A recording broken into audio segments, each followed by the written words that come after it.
કરીએ તો અમદાવાદના રાજપથ રોડ પર હિટ એન્ડ રનની ઘટના બની છે। ડોક્ટર પંકજ પટેલના દીકરાએ અકસ્માત કર્યો છે। પૂરપાટ કાર ચલાવી બે કારને અડફેટે લઈ યુવક ઘટના સ્થળથી ફરાર થયો છે। તો અકસ્માતમાં બે કારને ભારે નુકસાન થયું છે। જાણીતા ડોક્ટરનો દીકરો નશામાં હોવાનું સ્થાનિકોનો આરોપ છે। તો બે વાહનોને અડફેટે લઈ કાર રસીલા કિચન રેસ્ટોરન્ટના બોર્ડમાં અથડાઈ। જે કારને નુકસાન થયું તેના માલિકે પોલીસ પર ગંભીર આરોપ લગાવ્યા છે। અકસ્માતના કેસમાં પોલીસ સમાધાન કરવા દબાણ કરી રહી હોવાનો આરોપ છે। તો રસીલા કિચન પાસે પાર્ક કરેલી ઇનોવા કારને ભારે નુકસાન થયું છે। ઇનોવા કાર ચાલકને કેસ ન કરવા પોલીસ દબાણ કરી રહી હોવાનો પણ આરોપ લાગ્યો છે। અકસ્માત કરનાર ડોક્ટરનો દીકરો આજે અમેરિકા માટે નીકળવાનો હોવાથી કેસ ન કરવા દબાણ થઈ રહ્યું છે।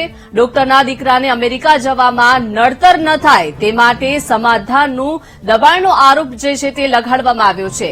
સમગ્ર મામલે ઇનોવા કારના માલિક પોલીસ સ્ટેશન જઈ ફરિયાદ નોંધાવશે। તો અમદાવાદમાં હિટ એન્ડ રનની ઘટના સામે આવી છે। પાર્ક કરેલી ઇનોવા કારને ભારે નુકસાન થયું છે। બે વાહનોને અડફેટે લેવામાં આવ્યા છે। વધુ માહિતી મેળવીએ સંવાદદાતા ગૌતમ શ્રીમાળી પાસેથી। ગૌતમ, જે રીતે અમદાવાદમાં સતત અકસ્માતની ઘટનાઓ વધી રહી છે, ફરીથી રાજપથ રોડ પર હિટ એન્ડ રનની આ ઘટના સામે આવી છે। ક્યારે અકસ્માત થયો હતો, પ્રત્યક્ષદર્શીનું શું કહેવું છે?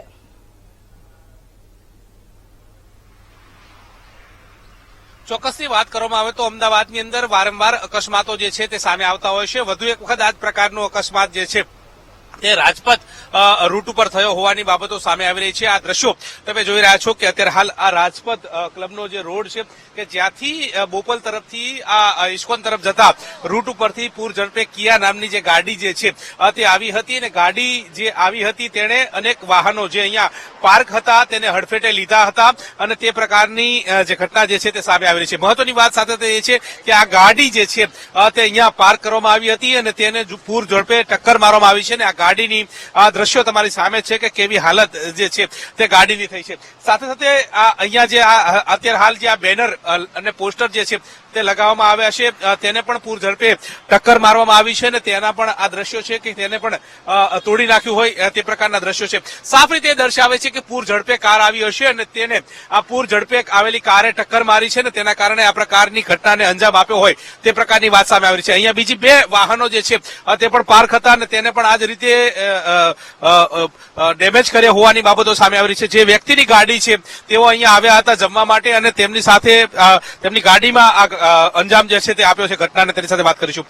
તમે ક્યાં હતા, આ ગાડી ક્યાં પાર્ક કરી હતી, કેટલા વાગે ઘટના બની હતી અને કોઈને વાગ્યું છે કે શું થયું છે કે બચાવ થયો છે?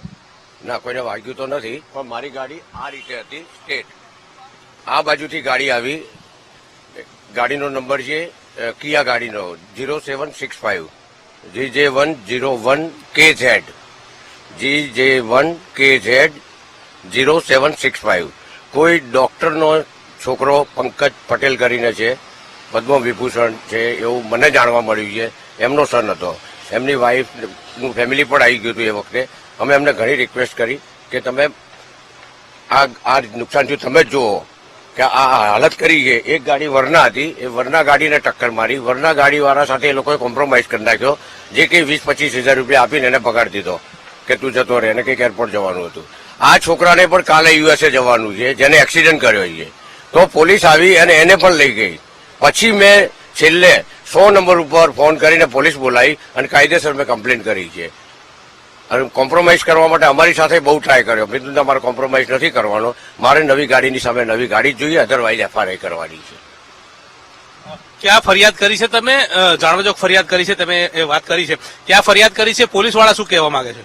પોલીસ વાળા એ આવી ગયા હતા, 100 નંબર ઉપર ફોન કર્યો, પછી એ લોકોનું કહેવું તમે સવારે આવજો, એફઆરઆઈ આપણે તમારી લઈશું। બીજું કઈ વાંધો નહીં, સવારે આવી જઈશ, તમે મને કહેજો, 12 વાગ્યાનો ટાઈમ આપ્યો છે, હું જઈશ, એફઆરઆઈ કરીશ।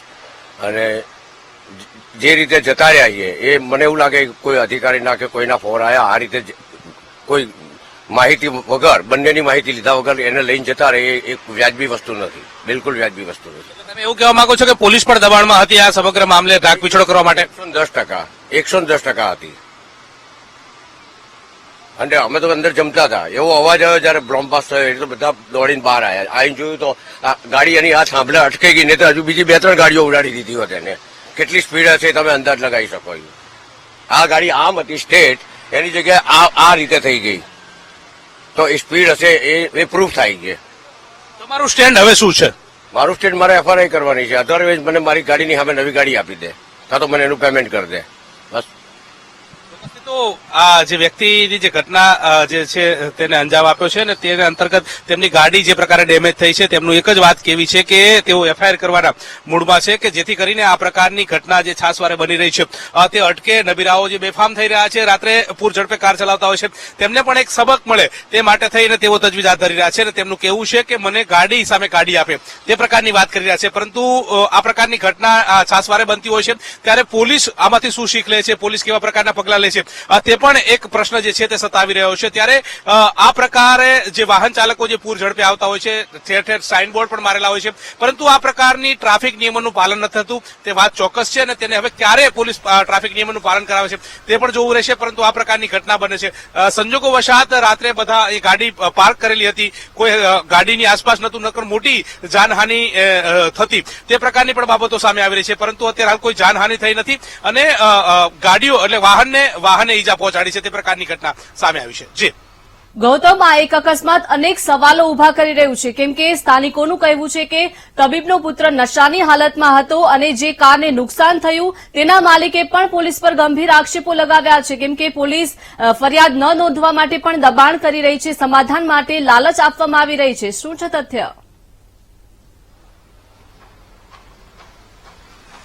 ચોક્કસથી જે વ્યક્તિની કારની સાથે આ ઘટના બની છે તેમની સાથે આપણે વાત કરી. તેમણે એવું કહ્યું છે કે તેઓ ફરિયાદ કરવાના મૂડમાં છે અને તેમનું એક જ સ્ટેન્ડ છે કે ગાડી સામે નવી ગાડી, કારણ કે તેમને 10 દિવસ પહેલા જ આ ગાડી જે છે તે લીધી હતી. અત્યારે હાલ તમને જોઈ રહ્યા છો અને લીધા બાદ તેઓ ગઈકાલે પ્રથમ વખત બહાર નીકળ્યા છે અને બહાર નીકળતાની સાથે આ પ્રકારની ગાડી સાથે જે ઘટના જે છે તે થઈ છે. એટલે કે તેમની સાથેનું એક વળગણ છે, વળગણના સ્વભાવે તેઓ કહી શકતા હોય. કાકા, તમારું શું મુખ્ય એટલે કે એફઆઈઆર કરવાની જ મૂડમાં છો? તમને પોલીસ સેટલમેન્ટ કરવાની વાત કરતી હતી, શું કરતી હતી, વાત શું છે? કોમ્પ્રોમાઇઝ કરવાની વાત કરી હતી કે તમારો ખર્ચો જે થતો હોય લઈ લો, પણ નવી ગાડીનો ખર્ચો ના હોય. નવી ગાડીની સામે નવી ગાડી જ હોય, એમાં મારી લાગણી છુપાયેલી હોય, દરેક વ્યક્તિની હોય કે ગાડી મને ઇન્સ્યોરન્સ મારી પાસે નથી, મને નથી આવડતું ગાડી રિપેર કરાવતા, પણ મારે આ ગાડી ડેમેજ ગાડી જોઈતી જ નથી, કોઈ પણ સંજોગોમાં નથી જોઈતી. આમે હું આ ગાડી રાખવાનો નથી, ડેમેજ ગાડી.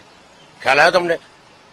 અને પોલીસે મારા જમાઈને અને કેતન મારો ફ્રેન્ડ બંને પોલીસ સ્ટેશન હતા અને પોલીસ સ્ટેશનમાં એ લોકોને કહે તમે કોમ્પ્રોમાઇઝ કરો. વાય? શા માટે? એને અમેરિકા જવાનું એ છોકરાને એટલા માટે આજે તો કંઈક એવા કડક કાયદા હોવા જોઈએ કે એને અમેરિકા જવાનું અટકી જાય, એને સજા મળવી જોઈએ. બસ મારું કહેવાનું વાત છે. નશાની હાલતમાં તો સગીર કે તો જ આટલી સ્પીડે એ મને ચક્કર આવ્યા. કેવી રીતે ચક્કર આવ્યા? કે ડ્રગ લીધું હતું, શું લીધું હતું? એ પોલીસે એનો પોલીસ સ્ટેશનમાં હોસ્પિટલ લઈ જવો જોઈએ, એના બ્લડ ટેસ્ટ કરવા જોઈએ, તો સાચી ખબર પડે કે એને શું કરેલું હતું. હવે શું? આટલા કલાક જતા રહ્યા, હવે શું કરવાનું? કોઈ જવાબદારી જેવું જ નથી. ચોક્કસથી તો આક્રોશ જે છે તે વ્યક્ત કરી રહ્યા છે અને સીધી વાત એ કરી રહ્યા છે કે નશાની હાલતમાં હોય તે પ્રકારના આક્ષેપો જે વ્યક્તિની જે ઘટનાને અંજામ આપ્યો છે તેની સામે આક્ષેપો જે છે તે થઈ રહ્યા છે. પરંતુ સત્ય શું છે તે આપણે શોધવાનો પણ પ્રયાસ કરીશું અને સાથે સાથે આ પ્રકારની ઘટના વારંવાર બનતી રહે છે ત્યારે આની ઉપર લગામ ક્યારે લે છે તે પણ એક સવાલ જે છે તે સતાવી રહ્યો છે. જી આભાર ગૌતમ, વિગત સાથે જોડાયા તે બદલ. તો અકસ્માત કરનાર ડોક્ટરનો દીકરો આજે અમેરિકા માટે નીકળવાનો હોવાથી કેસ ન કરવા માટે પોલીસ દબાણ કરી રહી છે.